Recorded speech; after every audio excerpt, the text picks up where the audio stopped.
और हमारे साथ अभी मंच पर हैं जनक जी और पिछड़ी जाति से आते हैं, कद्दावर नेता हैं भाजपा के। लेकिन एक तरह जैसा हमने के जगन्नाथ ठाकुर जी ने कहा कि हमने बहुत पहले ही यदुवंशियों को अपने पार्टी में लाने की कोशिश कर दी थी।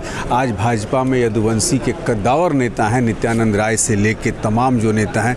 लेकिन जनक जी जिस बिरादरी से आते हैं उस बिरादरी की जो सीटें हैं शायद इस बार बढ़नी चाहिए, क्योंकि आर्थिक सर्वे पर भले प्रश्न चिन्ह लग रहा हो लेकिन एक आबादी है।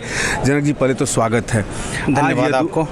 आज यदुवंशी समाज को पार्टी अपने अंदर मैंने बहुत ज़्यादा से ज़्यादा देखा जा सकता है कि बापू भवन भरने वाला है, तो क्या कुछ देर नहीं हुई? आज भगवान गोवर्धन पूजा के महोत्सव के अवसर पे भारत के गृह राज्य मंत्री आदरणीय नित्यानंद राय जी के नेतृत्व में बिहार के यदुवंशी समाज का एक मिलन समारोह है। और 15 साल श्री लालू प्रसाद यादव जी के नेतृत्व में और 17 साल नीतीश कुमार जी के नेतृत्व में जो बिहार बर्बादी के कगार पे पहुंचा है, तो पिछड़ा समाज हो और दलित समाज हो कहीं ना कहीं अपने आप को अपेक्षित समझ रहा है। अब सीधे उसको ध्यान में भारतीय जनता पार्टी दिख रही है। आने वाले दिनों में मुंहतोड़ जवाब बिहार प्रदेश के पिछड़ा समाज के लोग, दलित समाज के लोग, ये बिहार में सत्तासीन जो बड़े और छोटे भाई के नाम पर परिवारवाद को, कुनबा को आगे बढ़ाने में ये लोग लगे हुए हैं। अब परिवारवाद चलने वाला नहीं है। आप देख रहे हैं भारतीय जनता पार्टी में नित्यानंद राय जी,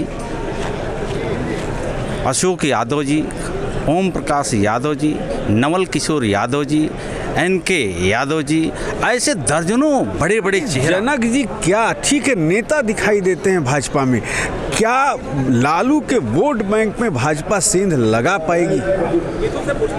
अगर ये जाति की बात होती है तो यादव समाज को हाशिए पर पहुंचाए हैं लालू प्रसाद यादव जी। उनके यहाँ परिवार से बाहर किसी यादव की पूछ नहीं है।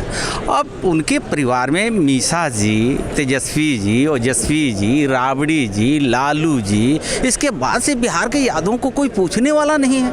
ये तो भारतीय जनता पार्टी सबका साथ, सबका विकास, सबका विश्वास, सबका प्रयास करके सभी समाज को लेकर के जाति आधारित राजनीति भारतीय जनता पार्टी नहीं करती है। जात के आधार पर जिन लोगों ने 15 और 17 साल, लगभग 33 साल इन लोगों ने सत्ता और शीर्ष पर बैठने का काम किया, पिछड़ा का विकास नहीं हुआ, दलितों का विकास नहीं हुआ। आज जातीय वर्ग का संहार कराने के लिए इन लोगों ने जातीय नारा देकर के फिर सत्ता में वापस आना चाहते हैं। जनक जी पिछले दिनों विधानसभा के पटल पर पूर्व मुख्यमंत्री जीतन राम मांझी को, और सबसे सीनियर एक तरह से नेता भी हैं वो सदन के, जिस तरीके से मुख्यमंत्री ने एक तरह से कह लिया जाए कि बेइज्जत किया, कितना सही मानते हैं? इनके विचार में कभी अति पिछड़ा दलित था ही नहीं। जैसे आपने कहा कि आदरणीय जीतन राम मांझी जी को हमने बना दिया, ये क्यों नहीं बता रहे हैं कि नीतीश कुमार जी को बिहार का मुख्यमंत्री 17 साल से कौन बना के रखा था?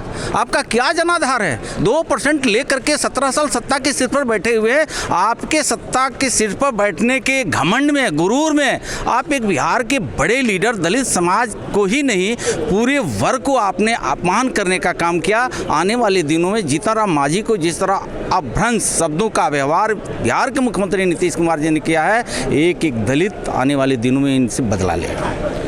तो ये थे जनक चमाजी, पूर्व मंत्री भी रह चुके हैं बिहार सरकार के। कहा कि सिर्फ लालू यादव परिवारवाद पे चले हैं, यादवों का, यदुवंशियों का उन्होंने कोई विकास नहीं किया है। अब देखना है कि भाजपा कितना सेंध लगा पाएगी यादव वोट में, ये तो वक्त बताएगा। लेकिन आप बने रहिए हमारे साथ।